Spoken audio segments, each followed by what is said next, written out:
Alright, this is Kellen with the Mountains of Sound. I'm out here at a manufactured home in Enumclaw here, so just coming up to it, looking at this siding here and some of the trim. For the most part it looks normal, and there's areas where it's all really soft and you can really see how moisture damaged this trim is. So just coming around in every area here, around windows, up above windows, you can see holes in there.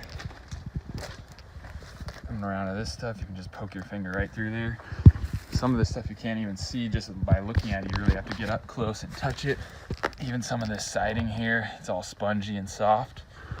So just another good reason as to why to get a home inspection. So all this kind of stuff is caught, because this stuff can definitely add up over time.